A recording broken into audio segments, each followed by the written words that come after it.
So what's up mga ka-idol? This is Anavert TV again mga ka-idol. So syempre nagbabalik tayo dito sa ating episode ngayon. So syempre kung bago pa kayo sa aking YouTube channel, huwag nyo naman kalimutan paki-subscribe na lang at paki-like po yung mismong video mga ka-idol, para ma-update pa kayo sa mga bago po nating i-upload dito sa ating channel mga ka-idol. Syempre nag-upload na rin ako sa Facebook page mga ka-idol.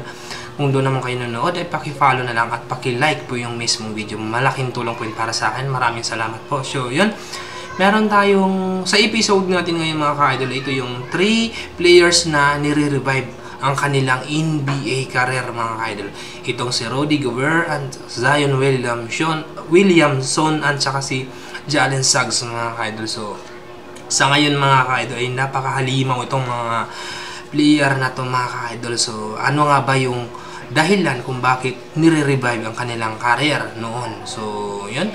Malamang sa malamang syempre sa injury mga ka-idol. So, para mas lalo nating maintindihan yung video mga ka-idol, samahan nyo ko na panoorin at bigyan natin ng konting komento. Ang video na ito ay nanggaling kay Goats Descendants mga ka-idol. Syempre, kung gusto niyo ganitong content ay bisitahin nyo po kanyang YouTube channel. At marami pong mga covered, lalo na sa basketball, NBA mga ka-idol. So, let's go. Ipi-play na natin to mga ka-idol.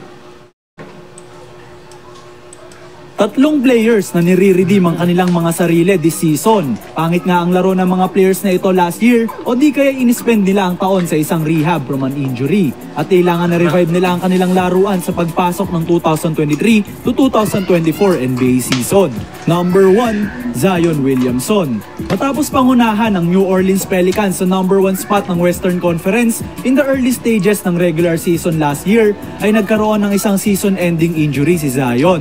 In-spend niya nga ang buong 2022 to 2023 season rehabbing his hamstring na naging dahilan na rin ng downfall ng Pelicans sa standings. But this season ay nananatiling healthy relatively ang number 1 overall pick ng 2019 NBA draft. So far ay 4 na laro pa lamang ang namimiss niya this season at wala pang ang major injury na natatamo si Zion. Nag-average siya ng 24 points, 6 rebounds and 5 assists per game as of the recording of this video. At sa ngayon ay nasa 10-9 ang win-loss record ng New Orleans.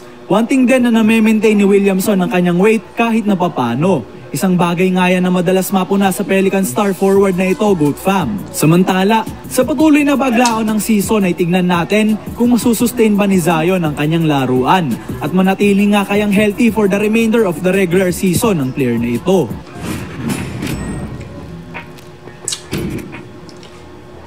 Number 2, Rudy Gobert. So si Williamson's mga ka-idol talagang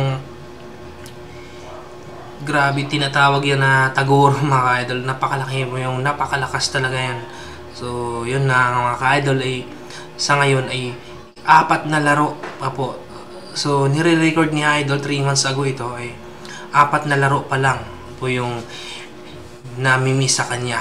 So medyo okay na po yun mga ka-idol. Sana patuloy na po yung kanyang na wag na sana pong ma-injured si Zion Williamson mga ka-idol. Matapos maging laughingstock ng NBA for the past 2 years, ay muli nang nagbabalik sa Depoy conversation si Stifle Tower. Matapos ngang manalo ni Gobert ng 3 Defensive Player of the Year awards, ay tila nag-regress ng sobra ang player na ito. To the point na naging liability siya ng sobra against Denver Nuggets sa playoffs. Last year ay nakuha niya ang lowest production ng kanyang career in terms of blocks since his rookie year sa NBA. Nagtala nga lamang siya ng 13.4 points, 11.6 rebounds and 1.4 blocks per game sa 2022 to 2023 NBA season. Subalit sa pagpasok ng season na ito ay ibang beast na sa depensa si Gobert. Tila nga nahanap niyang muli ang kanyang defensive groove at sa ngayon ay isa nang muli sa mga frontrunner manalo ng D-Boy Award. Tingnan nyo na lang ang impact sa depensa ni Rudy sa isang play na ito, Goat Fam.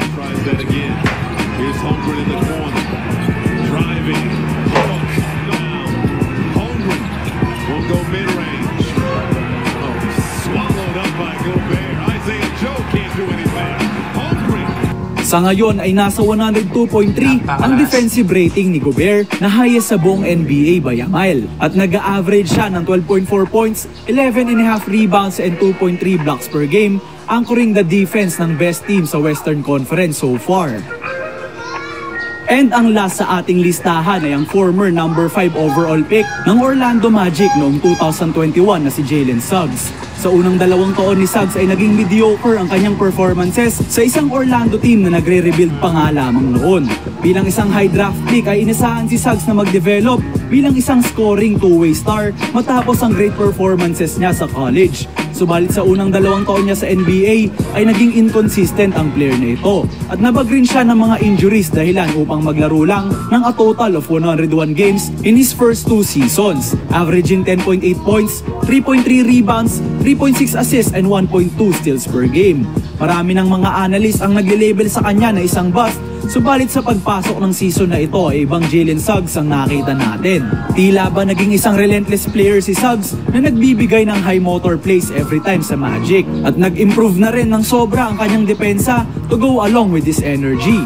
From his 112.9 defensive rating last year ay umangat nga yan patungong 104.8 this season. Highest career numbers din ang tinatala niya para sa Magic with his 12.4 points, 4 rebounds and 2 steals per game, being the starting shooting guard ng second best team sa Eastern Conference as of the recording of this video. So yun mga idol, ito yung 3 players na nire-revive dahilan po sa kanilang mga injuries mga idol. So nagpapahinga man lang na-rehab man ng ilang taon pero ngayon bumabangon. So lalo na ngayon sa ngayong season mga idol ay pareho po silang 3 na maganda yung pinapakita. So sana nagustuhan niyo yung video mga idol. Hanggang dito na lang po. So paiwan na lang po ng like. Maraming salamat po.